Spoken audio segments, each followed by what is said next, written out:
Bonjour les amis. On me pose souvent la même question. Est-ce que les chrétiens devraient fêter Noël? Cette question m'est posée par un grand nombre de personnes. Et je suis certain que beaucoup d'entre vous s'interrogent sur cette question.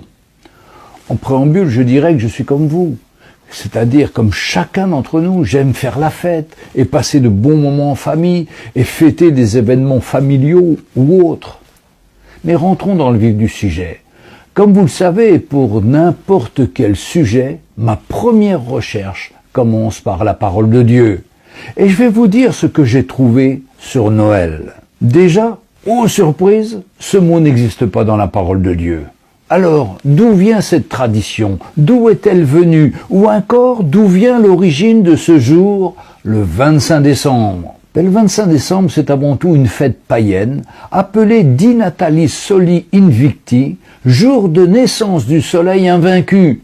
Noël était la fête du soleil et donc de la lumière. Elle correspondait en effet au solstice d'hiver, daté au 21 décembre du calendrier julien et au 25 décembre de notre calendrier grégorien, mis en place par le pape Grégoire XIII en 1582.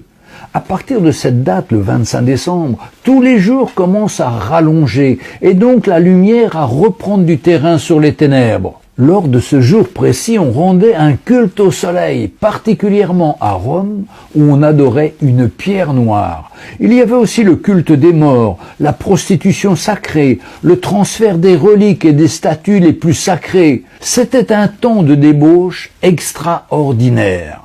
Ce qui caractérise Noël, c'est que c'est un temps où les gens veulent se divertir. Se divertir, c'est un mot qui se trouve dans la Bible, dans les chapitres 32 du livre de l'Exode au verset 6. Le lendemain, le peuple d'Israël se levèrent de bon matin et ils offrirent des holocaustes et des sacrifices d'action de grâce à Dieu. Puis le peuple s'assit pour manger et pour boire, puis ils se levèrent pour se divertir. Le peuple a commencé par faire des offrandes, à rendre grâce à Dieu. Puis ils se levèrent pour se divertir. Le peuple d'Israël a commencé par mettre le Seigneur en premier, à lui faire des offrandes. Tout commençait bien, mais ensuite, ils voulaient se divertir. Donc ils s'installèrent pour un repas de fête, très souvent abondamment arrosé, qui dégénéra en danse, puis en orgie, comme faisaient régulièrement les païens. Sachons que l'expression « se divertir » en hébreu veut dire « licence sexuelle ». Des orgies particulièrement obscènes dégénéraient généralement dans ces fêtes. On peut se poser la question, comment et pourquoi le peuple de Dieu qui avait vu les miracles de Dieu en Égypte et puis dans le désert ont brutalement changé d'attitude? La conduite du peuple de Dieu est effarante. Devenu impatient parce que Moïse tardait à revenir vers eux, le peuple demanda à Aaron de lui fabriquer une idole. Une idole qui marcherait devant eux. Aaron accepta en leur transformant leur anneau d'or en un veau d'or, en métal fondu, comme avaient les Égyptiens. Acte qui avait été formellement et expressément interdit par Dieu dans le livre de l'Exode au chapitre 20 verset 4. Puis ils se livrèrent à des festivités, adorèrent l'idole, mangèrent et burent et se divertirent de façon immorale. Ils prétendaient alors adorer Dieu, mais par l'intermédiaire du veau d'or. Exode 32, verset 5. Ils avaient créé leur religion. Pourtant, Dieu avait accordé à son peuple d'avoir reçu de l'or lorsqu'il quitta l'Égypte. Mais la bénédiction se changea en malédiction à cause du cœur mauvais du peuple. On retrouve ce récit dans Exode 12, versets 35 et 36. C'est encore un exemple des méfaits du message de la prospérité matérielle. Résultat, Dieu dut informer Moïse de ce qui se passait au pied de la montagne et menaça de détruire son peuple. Exode 32, du verset 7 à 10. Attention, danger. Dans une fête, tout peut arriver.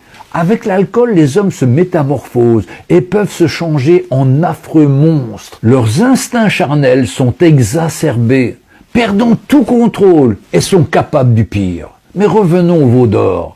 Dressant ainsi une image de Dieu devant eux, les Israélites changèrent la vérité divine en un mensonge. Leur sacrifice était une abomination. N'avaient-ils pas, il y a peu de jours, au même endroit, entendu la voix de l'Éternel leur disant au milieu de la fournaise « Tu ne feras aucune image taillée ». N'avait-il pas annoncé qu'ils obéiraient à la loi de l'Éternel, qu'ils feraient tout ce que ce dernier avait prescrit en toute obéissance? Relisez chapitre 24 de la Genèse au verset 7. Sommes-nous assez forts pour faire face à de telles situations?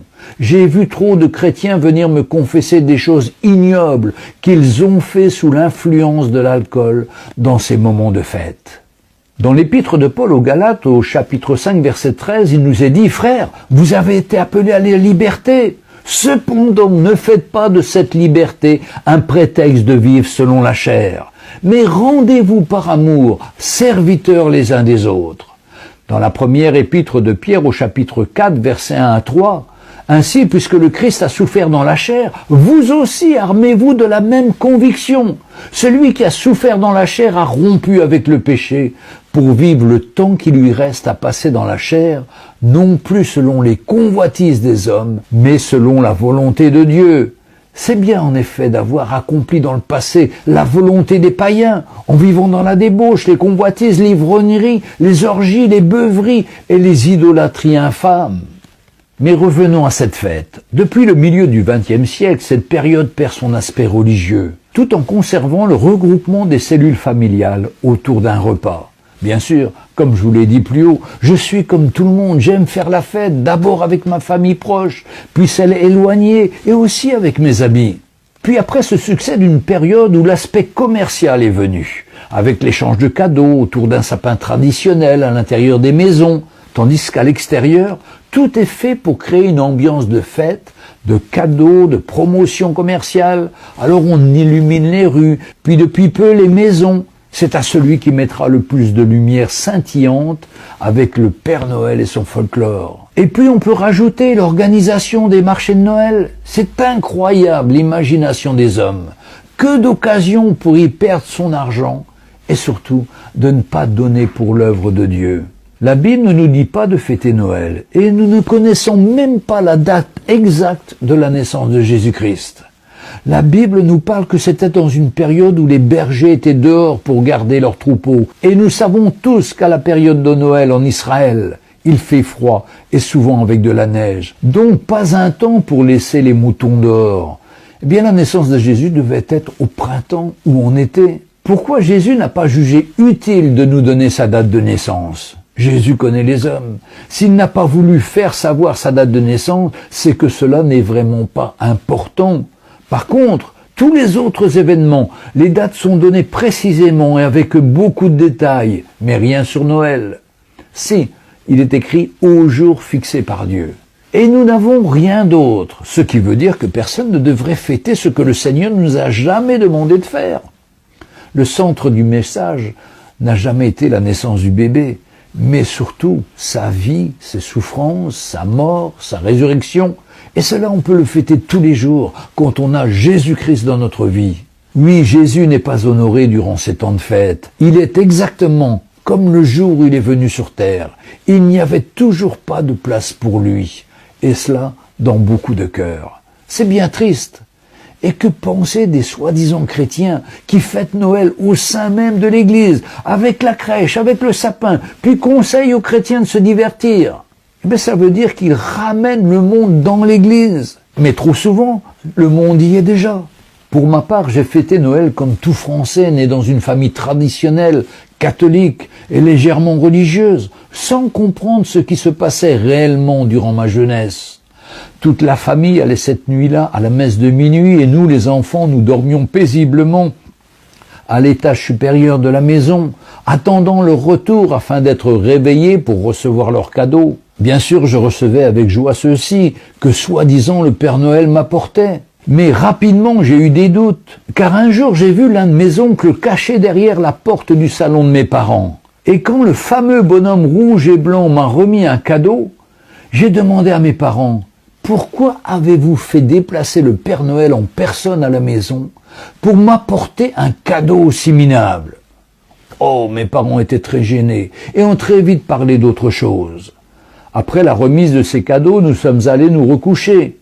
Et comme la question me turlupinait, alors je suis descendu de l'étage de nos chambres pour savoir ce qui se passait dans la salle à manger. Et là, j'ai vu un spectacle désolant. Certains membres de ma famille étaient en train de chanter, de boire, de monter sur la table, de crier et d'être dans un état d'ébriété avancé. Je suis alors vite remonté tout gêné pour me recoucher.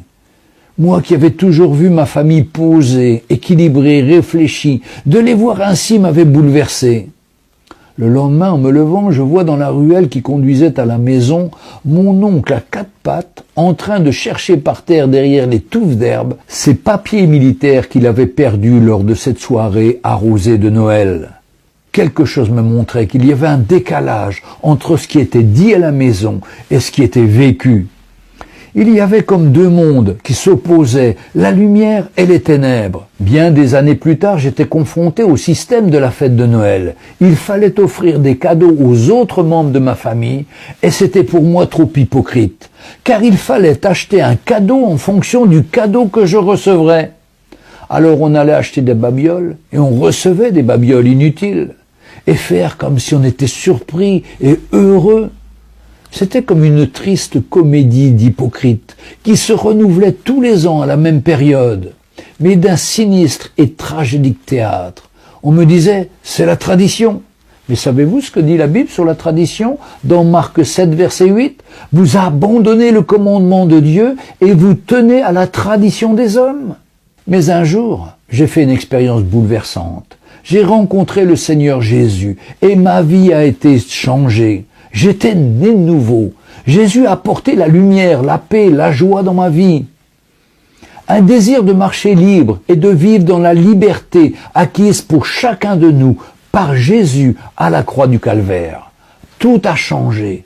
Quelques années plus tard, je me suis marié avec Sonia et nous avons eu 3 enfants. Et les premières années, nous n'osions pas dire non à nos parents quand ils nous invitaient pour ce jour. Mais un jour, j'ai entendu un message très clair. Ne te corromps pas avec ce monde. Je t'ai appelé pour te libérer des traditions. Alors j'ai pris mon courage à 2 mains et j'ai parlé avec mes parents, leur disant que je veux sortir de ce système d'hypocrisie. Des cadeaux, des repas de fin d'année, non, je veux arrêter. Mes parents furent très surpris, mais finalement, ils nous ont donné leur accord. Ils ont, pour leur part, continué à se réunir, mais petit à petit, ils ont trouvé que nous avions bien raison de nous séparer de ces obligations humaines. Au bout d'un certain temps, nos neveux, nos nièces ont souhaité que nous nous retrouvions en dehors de ces jours de fête pour faire un repas convivial avec toute la famille, dans la simplicité et la bonne humeur, chacun apportant une partie d'un simple repas. Et ils avaient précisé, surtout, pas de cadeaux. Et ce fut une grande réussite, sans pression, sans hypocrisie. Tout le monde a été très content et souhaitait renouveler ce type de réunion familiale très fréquemment. Sans alcool, sans débordement de nourriture, sans cadeaux, mais avec une simplicité de cœur où chacun peut s'exprimer et partager ce qu'il vit dans le respect et l'humilité. Oui, vivons une vraie vie dans la simplicité, loin des contraintes, des traditions humaines. Alors, pour conclure, je vais vous donner la réponse à la question que j'ai posée au début. Est-ce que les chrétiens devraient fêter Noël ? Pour moi, fêter Noël, non. Par contre, faire la fête ensemble en famille, il n'y a pas de problème. Mais de s'associer à un mouvement qui a non seulement une origine païenne, mais qui nous entraîne dans toutes sortes d'excès charnels et qui finalement, au lieu de nous rapprocher du Seigneur, finit par nous en éloigner. Pour ma part, je ne m'associe plus à cela. Mais c'est à chacun de répondre pour lui-même. Dieu nous a créés libres et c'est à chacun de dire ce qu'il veut vivre et de faire le nécessaire. Que le Seigneur vous aide. Et si vous prenez une position pour lui, c'est sûr, il viendra vous aider. N'oubliez pas de mettre un petit pouce bleu à la fin de la vidéo si vous avez aimé et aussi de poser des questions et de faire des remarques. Et j'essayerai d'y répondre. Donc, on se retrouve très bientôt.